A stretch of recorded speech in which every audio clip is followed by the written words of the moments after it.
तभी कि सबके पेपर हो जाने के बाद ही अपना पेपर पढ़ना है, किसी का अवशिष्ट नहीं रह गया है। तो जैसा कि बताया गया, सर्वज्ञता की समीक्षा मंगलाचरण से लेकर के उपसंहार तक के ग्रंथ का परिमाण है या उसका लक्ष्य है, इससे सिद्ध होता है। सर्वज्ञता के संदर्भ में 10वां परिच्छेद जिसे स्तवक कहा गया है, सर्वज्ञता जैन परंपरा एवं भारतीय दर्शनों में मान्य सिद्धांत है। प्रतिपक्षियों द्वारा इसकी आलोचनाएं भी होती रही हैं तथा प्रश्न चिन्ह भी उपस्थित किए जाते रहे हैं। यहाँ पर प्रमुख रूप से मीमांसकों द्वारा उपस्थापित सर्वज्ञता को प्रमाणों में असिद्धि के तर्कों को उपस्थापित करते हुए उन्हीं के प्रमाणों से उन तर्कों का निरसन किया गया है। उक्ति और तर्कों के माध्यम से दोनों पक्षों का सम्यक विवेचन एवं सर्वज्ञता की सिद्धि महत्वपूर्ण है। चर्चा का प्रारंभ करते हुए आचार्य श्री कहते हैं कि कुछ वादियों का कहना है कि सर्वज्ञ व्यक्ति की सत्ता ही संभव नहीं है तथा युक्ति देते हैं कि सर्वज्ञ का ज्ञान कराने वाला कोई प्रमाण उपलब्ध नहीं है। इन बात इस तरह से यहाँ पर पूर्व पक्ष को उपस्थित किया गया है।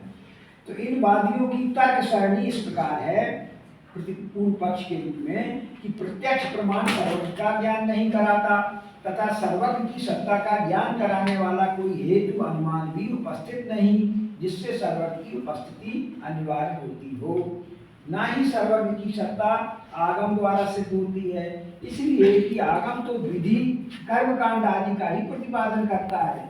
सर्वज्ञ प्रत्यक्ष प्रमाण का भी विषय न होने से उपमान का भी विषय नहीं है। अर्थापत्ति से सर्वज्ञ की सिद्धि इसलिए नहीं होती कि तथ्यभूत सभी बातें सर्वज्ञ की सत्ता में न करने पर भी संभव बनी रहती हैं और पांचों प्रमाणों में किसी का विषय नहीं तब यह अभाव प्रमाण का विषय है। मीमांसकों का यह तात्पर्य है कि जब कोई तथ्यभूत का खा की सत्ता स्वीकार किए बिना संभव न बनती हो तो कहा जाता है कि का की सहायता से खा का ज्ञान अर्थापत्ति से कराया, लेकिन ऐसी कोई बात नहीं कि सर्वज्ञ की सत्ता के बिना संभव ना हो। कुमारिल भट्ट के अनुयायी 6 प्रकार के प्रमाण मानते हैं। उनके अनुसार जिस वस्तु का ज्ञान प्रत्यक्ष आदि 5 प्रमाणों में ना होता हो उसके अभाव का ज्ञान अभाव प्रमाण कहलाता है। मीमांसा का मत है कि वेद से धर्म अधर्म का स्वरूप निर्णय हो सकेगा तथा वेद किसी पुरुष विशेष की कृति न होने के कारण कर्ता संबंधी दोषों से अछूता है। फिर किसी विशेष पुरुष की कल्पना क्यों की जाए? धर्म की प्रतिष्ठा वेद द्वारा ही कराई गई है। वैदिक व्यवहार भी लोक प्रसिद्ध है, जैसे दिन आदि, दिन माह वर्ष आदि। इष्टदान भी जिसे ऋतुजों में बैठकर ब्राह्मणों की सहायता से मंत्र संस्कार पूर्वक दिया है आदि। इस तरह ध्यान का आचरण संपूर्ण वर्ण व्यवस्था का मूल वेद है। उसमें अतीन्द्रिय पदार्थों को देखने की क्षमता भी है। इन आपत्तियों को दृष्टिगत रखते हुए सर्वज्ञवादी कहते हैं कि यदि जगत की सब वस्तुओं को अपना विषय बनाने वाले प्रत्यक्ष की सहायता से सर्वज्ञता का निषेध किया जाता है तो सर्वज्ञ का अभाव कहाँ सिद्ध हुआ? क्योंकि ऐसा प्रत्यक्ष तो सर्वज्ञ का विषय हो सकता है।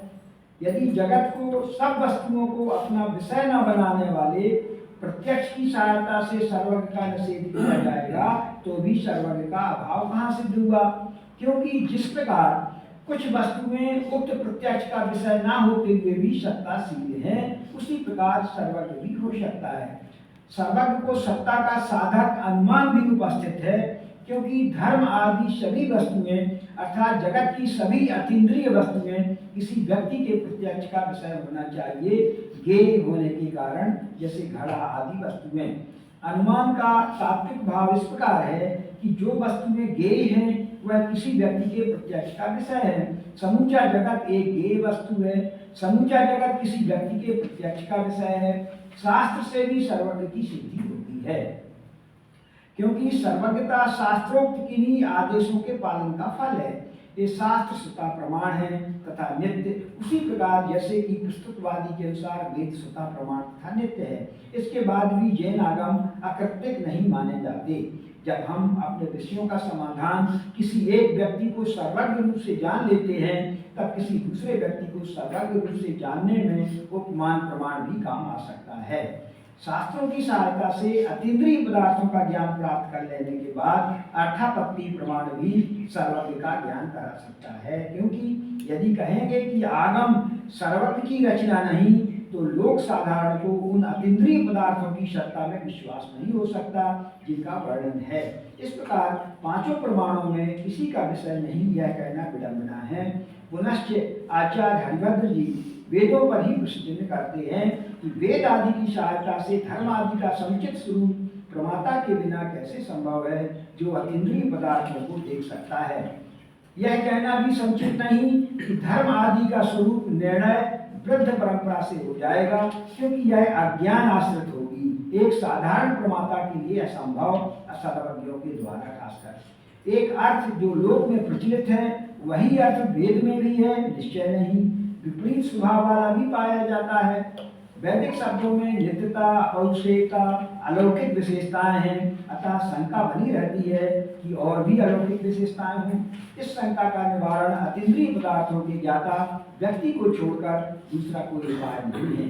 इस संदर्भ में बौद्ध आचार्य धर्म कीर्ति की कारिका भी उल्लिखित की गई है, जिसमें कहा गया है कि रोग आदि मनोदोषों से युक्त एक व्यक्ति वेद का अर्थ ना तो स्वयं जान सकता है, न किसी दूसरे व्यक्ति की सहायता से, और ना ही वेद अपने अर्थ का ज्ञान स्वयं कराता है। फिर वेद का अर्थ कैसे जाना जाए? फिर जो वेद कहता है वही अर्थ है, कैसे जाना जाए, अन्य क्यों नहीं? यह प्रश्न इसलिए उपस्थित किया गया है कि जो वेद को मानने वाले हैं वो सर्वज्ञ पर प्रश्न करते हैं। तो वो कहते हैं कि जो आपत्ति आप हमारे ऊपर कर रहे हैं वो आपके ऊपर भी लागू होगी। यह कहना है कि वैदिक वाक्य अपने अर्थ को अभिव्यक्त स्वयं करता है दीपक की तरह, तो इसका प्रमाण नहीं। ऐसे में विपरीत अर्थ की भी संभावना है, जैसे नीलकमल में दीपक लालिमा की अभिव्यक्ति करता है। यह भी सही नहीं कि वैदिक वाक्य अपने अर्थ का ज्ञान अन्य की अपेक्षा के बिना करता है, या शब्दों के संकेतिक अर्थ की सहायता से अपने अर्थ का ज्ञान कराता है। तो यह युक्ति संगत नहीं कि वैदिक अपने अर्थ का ज्ञान स्वतः कराता है। यह शंका भी बनी रहेगी क्या यही सही है, क्योंकि व्याख्याता अपनी इच्छा से विभिन्न अर्थ करते हैं। साथ ही विभिन्न तर्कों के माध्यम से अपौरुषेय पर भी प्रश्न उठाए हैं। जैनाचार्य हरिभद्र सूरी का कहना है कि अतीन्द्रिय पदार्थों को देख सकने वाले व्यक्ति की सहायता के बिना शंका का निवारण नहीं होता कि कोई अदृश्य व्यक्ति तो नहीं। यह कहना कि वेद वाक्यों में शंका पापवश होती है तो पुण्यवश क्यों नहीं। लोक मत का कोई भी प्रमाण नहीं माना जा सकता, क्योंकि मोहवश बहुमत गलत रास्ते पर चल सकता है। साथ ही लोक मत को स्वतंत्र प्रमाण भी नहीं मानते। अतः अपौरुषेयता का ज्ञान भी सर्वज्ञ व्यक्ति को छोड़कर अन्य कोई नहीं कर सकता। कर्ता का स्मृति का न होना भी दोषों से युक्त है। इस लोगों की कर्ता की स्मृति के संबंध में भी लोगों की एक मत्ता नहीं, लेकिन कुछ विचारकों के मत में कर्ता अष्टक वामक आदि व्यक्ति है, या गौरव बढ़ाने के लिए भी कोई ग्रंथ अपनी कृति का उल्लेख नहीं करता। सावर मंत्रादि भी तो उन फलों को देने में समर्थ हैं, प्रमाणभूत हैं, तथा सर्वज्ञ की सत्ता क्यों नहीं प्रमाणभूत है। धर्म तथा अधर्म के संदर्भ में आदर्श कोटि का स्वरूप निर्णय एवं सर्वज्ञ व्यक्ति द्वारा अभिव्यक्त किए गए हैं, तथा सभी विषयों का निरूपण करने वाले शास्त्र की सहायता से ही किया जा सकता है, अन्य किसी की सहायता से नहीं। बौद्ध आचार्य धर्म कीर्ति का मत पूर्व पक्ष के रूप में उपस्थापित किया गया है कि यह प्रमाण पाना कठिन है कि वह सर्वज्ञ है अथवा नहीं, निर्दोष या सदोष। जिसके उत्तर में आचार्य हरिभद्र जी कहते हैं कि बुद्धिमान लोग दूसरों के गुण दोष के संबंध में प्रामाणिक मानकर करते हैं। गुण दोष की जानकारी भी अन्याय के द्वारा संभव क्यों नहीं है। एक व्यक्ति में दोषों का कम होते जाना भी जाता है, अतः सर्वथा दोषों का नष्ट होना क्यों नहीं हो सकता। इससे ज्ञात होता है कि एक व्यक्ति में असाधारण विशेषता हो सकती है।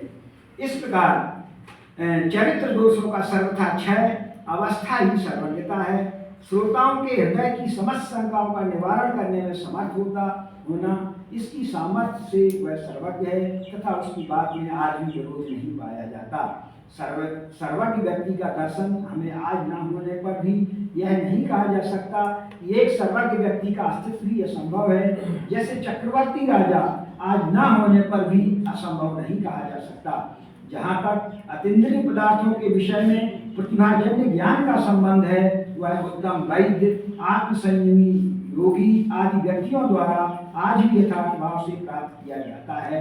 उसी प्रकार एक सर्वज्ञ व्यक्ति प्रतिभा की सहायता से सभी अतीन्द्रिय पदार्थों की वस्तुतः सभी पदार्थों की जानकारी प्राप्त कर सकता है। इसी प्रकार शास्त्रकारों का भी अतीन्द्रिय पदार्थों के विषय में प्रतिभाजन्य ज्ञान से संपन्न होना कोई अपवाद बात नहीं। इस प्रकार सर्वज्ञता का खंडन नहीं होता बल्कि उसका समर्थन होता है।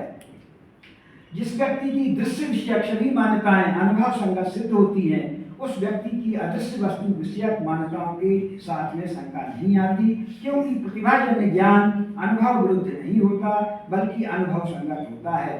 पूर्व पक्षी का यह कहना कि कोई व्यक्ति प्रामाणिक शुद्ध हो सकता है तो अप्रामाणिक क्यों नहीं, बोलने वाले की एक बात सच हो जाती है, इसका उत्तर दिया गया है कि बुद्धिमान ऐसे को प्रामाणिक नहीं मानते, अपितु जिसकी कही गई सभी बातें सच हों उसे प्रामाणिक मानते हैं।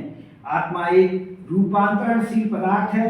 कर्म आत्मा से पृथक एक पदार्थ है। आत्मा तथा कर्म के परस्पर संयोग से संसार होता है, जबकि वियोग से मोक्ष। इस प्रकार अतीन्द्रिय पदार्थों के संबंध में कही गई बातों का अनुभव संगत सिद्ध होना विशुद्ध आध्यात्मिक युवा को जो शास्त्र युक्ति संगत ठहरा सके योगी प्रणीत है। ऐसे शास्त्रों का अधिकारी भी वह व्यक्ति है।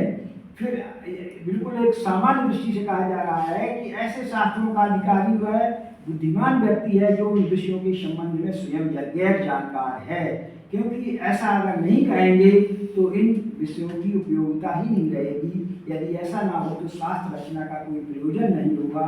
शास्त्र में दूसरे की बात आदि जानने के उपाय बताए गए हैं, अतः कहा जा सकता है कि उनका विषय जगत के सभी पदार्थ हैं तथा धर्म धर्म का निरूपण करने में समर्थ हैं। इस प्रकार मैंने शास्त्रवार्ता समुच्चय के संदर्भ में जो सर्वज्ञता के संदर्भ में पक्ष विपक्ष के प्राप्त हुए हैं वो मैंने यहाँ पर प्रस्तुत करने का प्रयास किया।